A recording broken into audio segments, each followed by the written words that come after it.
Welcome back to the weekend wrap. No production, just my thoughts. As always, please like and subscribe and share with a friend, a colleague, a relative, associate, enemy, any and all in between. I appreciate all the views, appreciate all the interaction. Now, I'm going to try and keep this one brief because I do have a tendency to ramble on. That being said, I wanted to get this out a couple hours ago. Some things happened. People in the house, again, no production. I didn't want you to have to hear certain conversations in the background, so we're doing it now. But yeah, let's kind of get into it, and I suppose we might as well start with the biggest talking point. So Misfits, what was it? Misfits number 10, obviously the Zone pay-per-view. I really want to know what the numbers were for that, because even on my my WhatsApp, I saw people that I've never really seen put anything up about boxing, unless maybe it's Anthony Joshua. Like, they was dialed in, and it didn't look like they were streaming either. So I definitely think they paid for this. Yeah, look, I mean, the event itself, on the whole, it must have been a huge success. I mean, people was packed out the arena from about 6 o'clock with what it looked like. I only saw like the last 4 fights. They were the only ones I was interested in. I might go back and rewatch the rest of the card, later on tonight. But let's start with Dean the Great and Waleed Sharks. The prediction stuck. I did say that Dean the Great was going to win this one in more convincing, comfortable fashion than he did the first. And that was the case. He scored two knockdowns in this fight? One, I think, in the second round, and another one in the third, and they were brutal knockdowns as well. Knocked Waleed Shark's mouthpiece out a couple times as well. But in the fifth round, he had to come through a bit of a crisis. Waleed Sharks had just got that heart in him.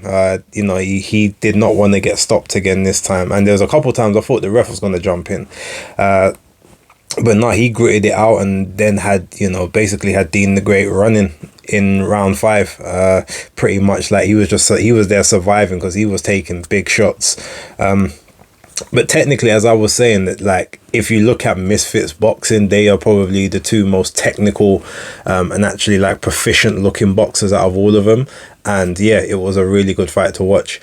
I think there's around about sort of the lightweight limit, so Dean the Great, he said, look, Manchester needs to be called Dean Chester, and they need to change their menus because the food ain't got no salt or seasoning. that made me laugh, I can't lie. He said he wants to face Ryan Garcia or Gervonta Davis next, but yeah, that's stay in your lane a little bit. I will say that, but that was probably my favorite fight, and that was the one I was probably looking forward to the most. Moving on real quick over to Slim against Salt Papi. Again, the prediction stuck. I predicted that Slim would win. Now, I said he'd win based on, his activity would be too much.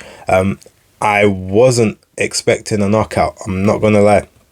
But I did pick him to win. I did think he would just be a bit too much for Salt Papi, and I did worry and wonder how much resistance he might lose in terms of his punch resistance with the weight loss. I don't know how quickly he lost all the weight from when he started to when he finished, but we've heard about that quite consistently when it comes to boxing. When you lose too much weight too quickly, it does take a little something out of you. And even the way his face was kind of marking up in sort of those, even the earlier rounds, it's like, oh, he's never really marked up like this. And yeah, he took a couple of clean shots, knocked down in the fourth. It was a pretty brutal knockdown, and then eventually just shipping punches and got stopped by the ref. So again, the prediction stuck.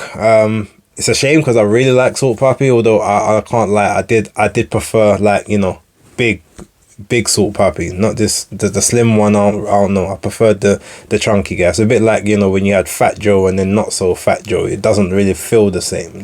That's just kind of how it kind of seemed. But I mean, look, good luck to him, see what he does moving forward. But now Slim, he was the light heavyweight champ. Now he's he's now the middleweight champ, 7-0, 5 KOs. He seems to be doing his thing, so big ups to him. Logan Paul versus Dylan Dennis. Now, funny enough, on my bet slip it says, Logan Paul to win via KO, TKO, or disqualification. Now, I thought he would win via KO simply because I thought Dylan Dennis would do something.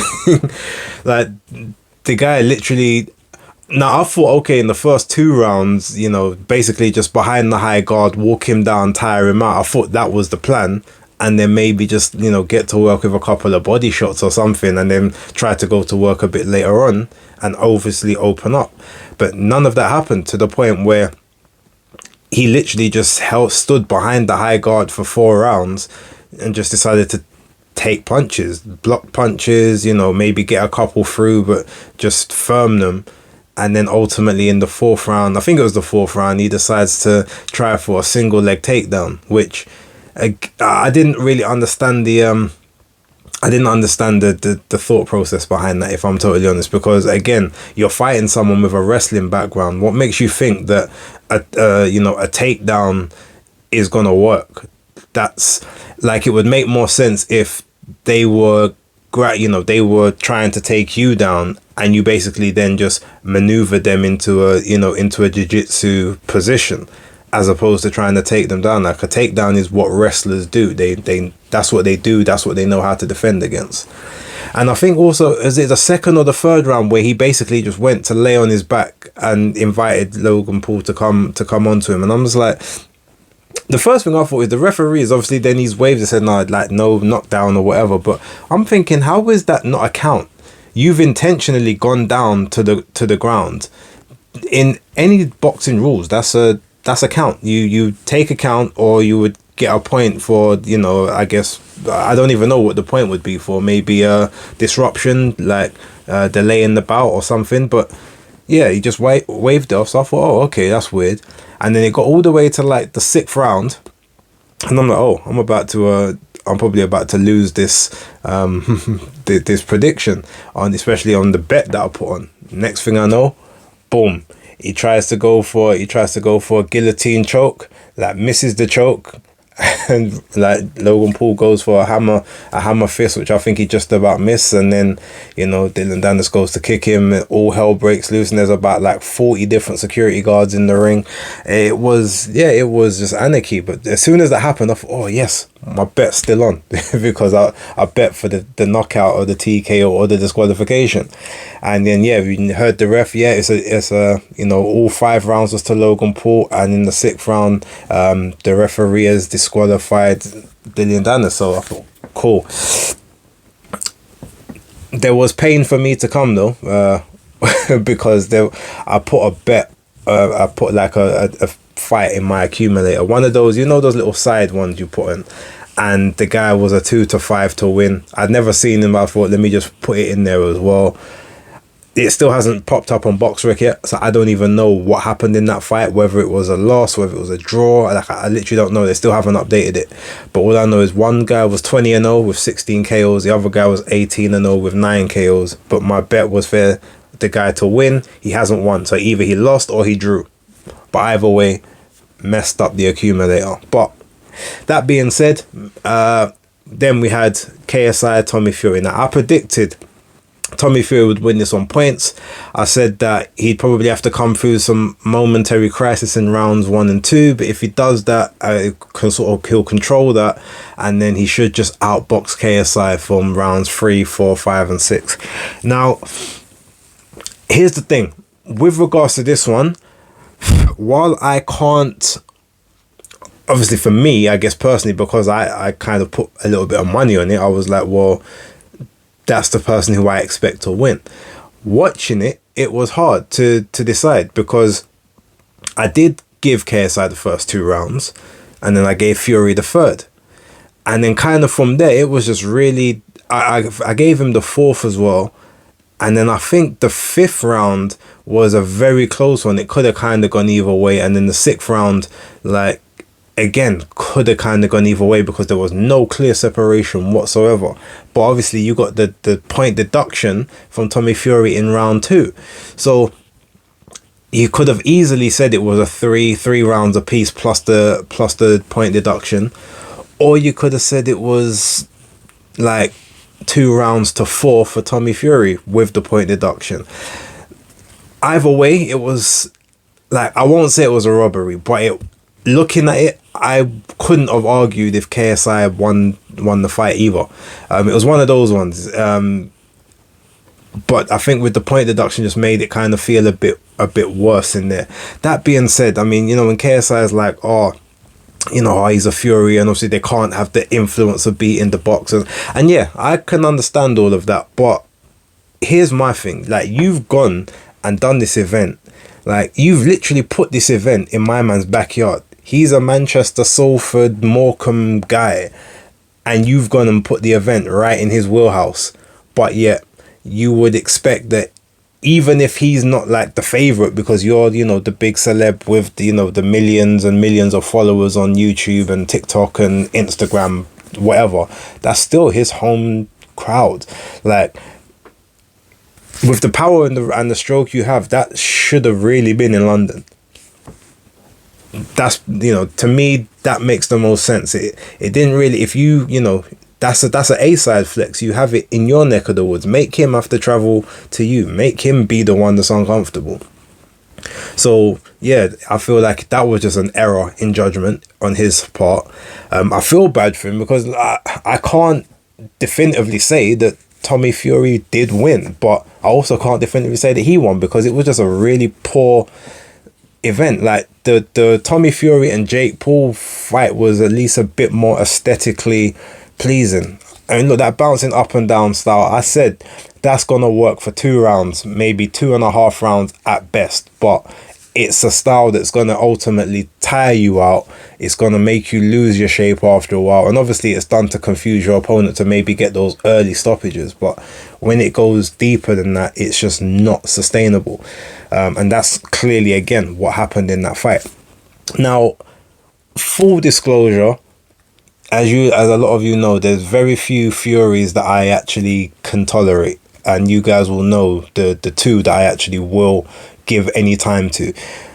Tommy, him talking about, like, I'm done with all of this, blah blah blah, like, he even said afterwards, yeah, look, if Jake Paul wants to run it back, we can do that. If Logan Paul wants it, we can get it. So clearly he's now fully in this world, and you know what, he needs to stay there because he's as bad as they are.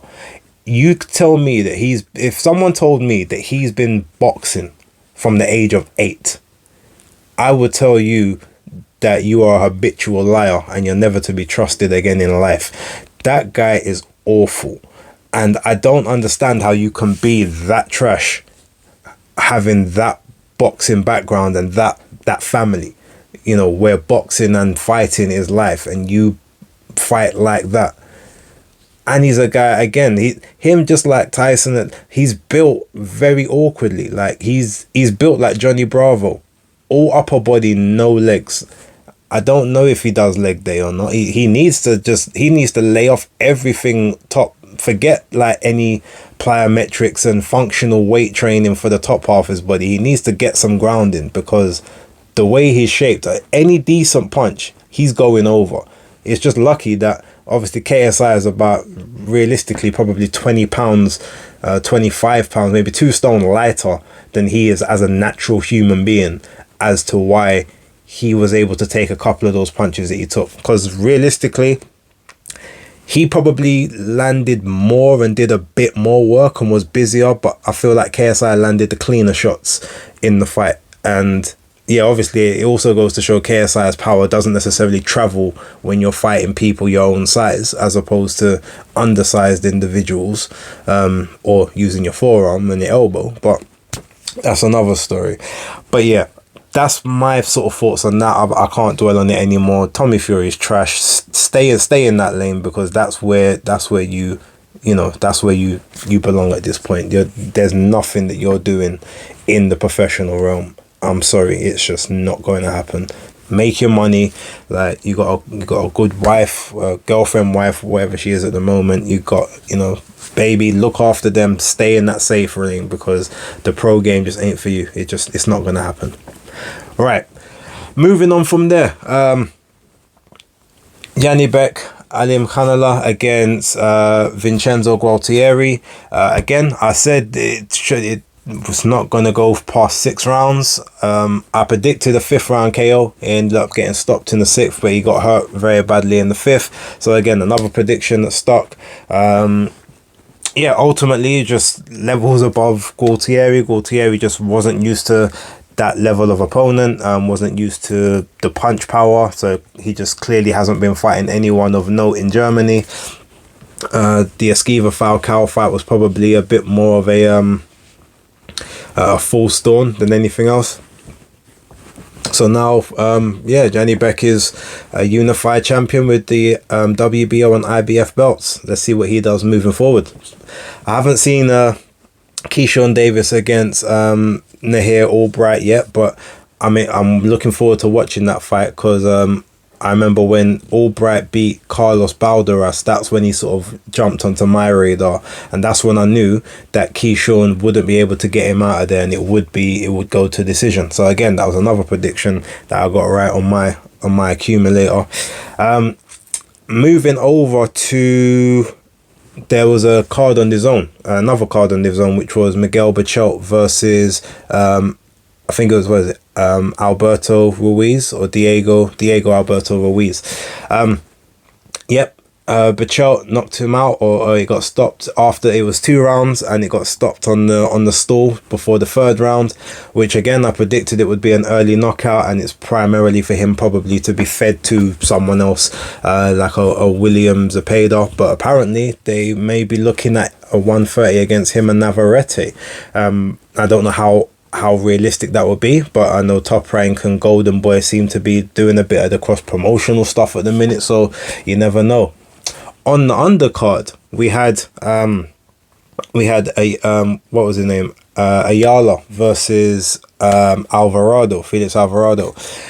Now that one again, I said that I felt like Ayala was going to just have a bit of the freshness, a bit of the youth, and would probably eke it out on points, like a very, very close points decision, maybe even like a split or something, or a majority. But he did get the unanimous decision, 114-113. He got knocked down in the 1st round. So ultimately that's 7 rounds to 5, with the knockdown included. Now, having watched that fight, I can't lie, I wasn't scoring, I was just enjoying the fight, but it did look more like Alvarado to me got it, especially with the knockdown. It felt like he did better work overall throughout the majority of the fight. He did start to sort of wane a little bit towards the end, and Ayala did, he did keep himself composed and put together, as I did predict that he would. But yeah, it was one of those ones where I don't know, I personally think that the result went the wrong way, but that being said, it's another prediction that I got right, so I guess I'll just have to take it for now, and maybe I'll discuss that one on the breakdown on Tuesday. Last but not least, moving over to the PBC card that was taking place in Australia. I was on the Gold Coast, I think. I didn't see the Sam Goodman fight, but on my accumulator, I did predict for Goodman to get a stoppage against Miguel Flores.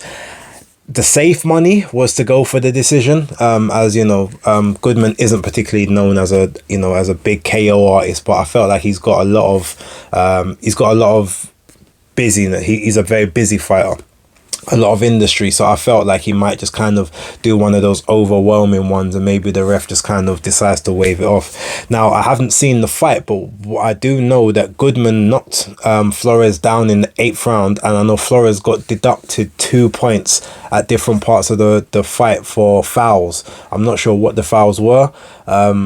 So yeah, ultimately it was a unanimous decision win for Sam Goodman. Again, after I saw him against Rais Salim, I knew that he was someone for me to watch. I hadn't seen much of him prior to that, but I keep an eye out now when I hear his name mentioned. That one, I guess, also busted the accumulator, but since the accumulator had already been gone at that point, it wasn't a problem. But for some reason, I feel like I put Goodman down on my league rankings thing as a decision, and then last minute I decided to go the KO. Just I thought the odds were worth a gamble at that point, but so be it. Last but not least, Tim Tszyu versus Brian Mendoza. I predicted unanimous decision. 116, 112, possibly 117, 130, 117, 111. Again, I was bang on the money. A lot of people said that they thought Mendoza was going to get stopped. I said he's too tough. He's going to find a way to get through this entire fight, and he's also going to do enough on his side whereby Tim Tszyu is not just going to be reckless and you know, trying to get on the inside. Now, funnily enough, even though the scorecards were as I said they would be, I scored it a little bit closer. I had it 115, 113. I gave Brian Mendoza the first 4 rounds. I felt he was better. He sort of controlled. I felt like even though Tim Tszyu probably was controlling the real estate of the ring, Mendoza was more active. He was applying, I feel like, the better combinations. I feel like his punches were flowing and they were, you know, sort of they were landing a bit crisper and a bit cleaner for me for the first 4. Rounds 5 to 11 was a clean sweep for Tim Tszyu for me, and then Brian Mendoza, like, yeah, he came out different in the 12th round. Said, you know what, let's do this. If I'm a lose this, you ain't gonna have an easy night. And yeah, in that 12th round, he just started peppering Tim Tszyu. Angles, level changes, awkward herky-jerky movements. Tim Tszyu didn't really know how to really cope with it, but I feel like he also felt this fight's won. There's no reason for me to take any unnecessary risks. Let me just stay defensively responsible and coast to the victory at this point. So yeah, I had it 115, 113, but 116, 112 I can't really argue with. The 116, 111, one of the judges gave Tim Tszyu I guess it must have gave him a 10-8 round, even though Mendoza never got knocked down in any of them. I mean, there was no round I felt like he was utterly dominated to that level where you would have to do that, but that's the referee's choice, you know. I mean, the judge's choice.